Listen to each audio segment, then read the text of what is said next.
The other statement that has been made that was intriguing to me and it's intriguing because my view has been that we are billions of light years away from any other system. And the concept that an alien species that's technologically advanced enough to travel billions of light years gets here and somehow is incompetent enough to not survive Earth or crashes is something that I find a little bit far-fetched. And with that being said, you have mentioned that there's interdimensional potential. Could you expound on that? Yeah, to answer your first question, and I'm here as a fact witness and expert, but I will give you a theoretical framework, at least to work off, to kind of espouse crashes, regardless of your level of sentience, right? Planes crash, cars crash, n number of sorties, however high, a small percentage are going to end in mission failure, if you will, as we say in the Air Force. And then in terms of multidimensionality, that kind of thing, the framework that I'm familiar with, for example, is something called the holographic principle. It derives itself from general relativity and quantum mechanics, and that is, if you want to imagine 3D objects such as yourself casting a shadow onto a 2D surface, that's the holographic principle. So you can be projected, quasi-projected from higher dimensional space to lower dimensional. It's a scientific trope that you can actually cross, literally, as far as I understand, but there's probably guys with PhDs that we could probably argue about that. But you have not seen any documentation that that's what's occurring? Only a theoretical framework discussion. Yes. Okay. Okay.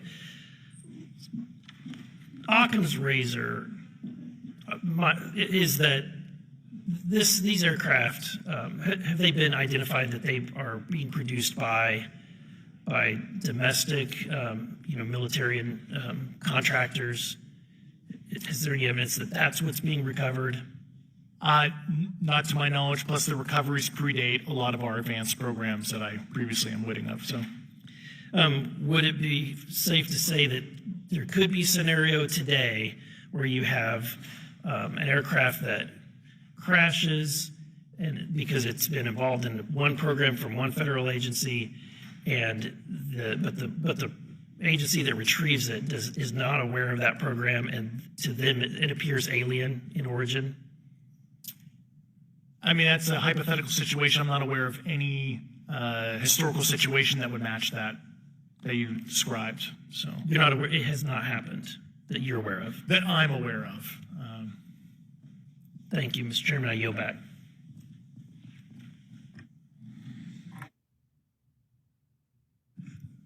Several months ago, my office received a protected disclosure from Eglin Air Force Base indicating that there was a UAP incident that required my attention.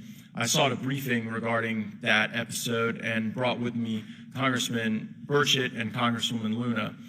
We asked to see any of the evidence that had been taken by flight crew in this endeavor and to observe any radar signature as well as to meet with the flight crew. We were not afforded access to all of the flight crew. And initially, we were not afforded access to images and to radar. Thereafter, we had a bit of a discussion about how authorities flow in the United States of America, and we did see the image. And we did meet with one member of the flight crew who took the image. The image was of something that I am not able to attach to any human capability, either from the United States or from any of our adversaries. And I'm somewhat informed on the matter, having served on the Armed Services Committee for 7 years, having served on the committee that oversees DARPA and advanced technologies for several years.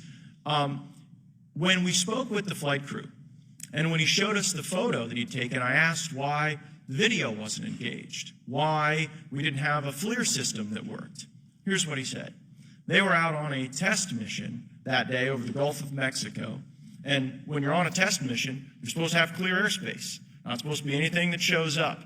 And they saw a sequence of 4 craft in a clear diamond formation for which there is a radar sequence that I alone have observed in the United States Congress.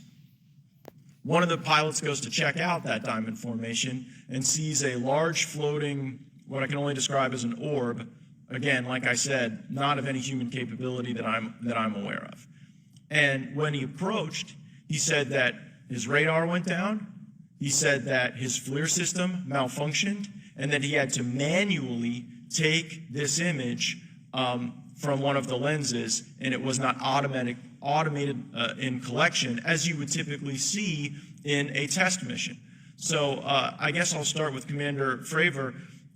How should we think about the fact that this craft that was approached by our pilot had the capability of disarming a number of the sensor and collection systems on that craft? Well, I think this goes to that national security side, and you can go back through history of things showing up at certain areas and disabling our capabilities, which is disheartening. And for us, I mean, like I said, it completely disabled the radar on the aircraft when it tried to do it, and the only way we could see it is passively, which is how he got that image. So I think that's a concern on what are these doing, not only how do they operate, but their capabilities inside to do things like this.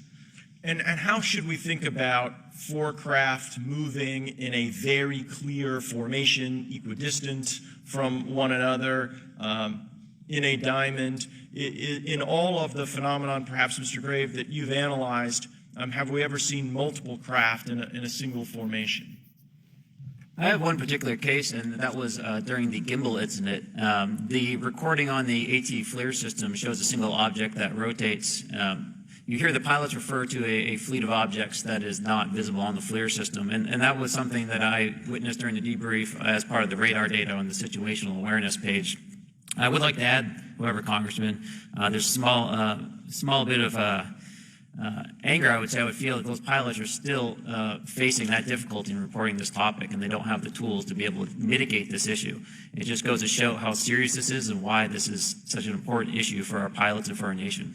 It was stated explicitly to me by these test pilots that if you have a UAP experience, the best thing you can do for your career is forget it and not tell anyone. Because any type of reporting, either above the surface or below the surface, does have a perceived consequence to these people, and that is a culture we must change if we want to get to the truth. Mr. Chairman, I would observe that perhaps as we move forward from this hearing, there are some obvious next steps. Every person watching this knows that we need to meet with Mr. Grush in a secure, compartmentalized facility so that we can get fulsome answers that do not put him in jeopardy and that give us the information we need. Second, I would suggest that the radar images that were collected of this formation of craft out of Eglin Air Force Base, and specifically the actual image taken by the actual flight crew that we can actually validate, be provided to the committee, subpoenaed if necessary, so that we're able to track how to get this type of reporting and analysis done in a more fulsome way. That would be my recommendation, humbly, as a guest here of the Fine Oversight Committee. I yield back. Ms. Mace.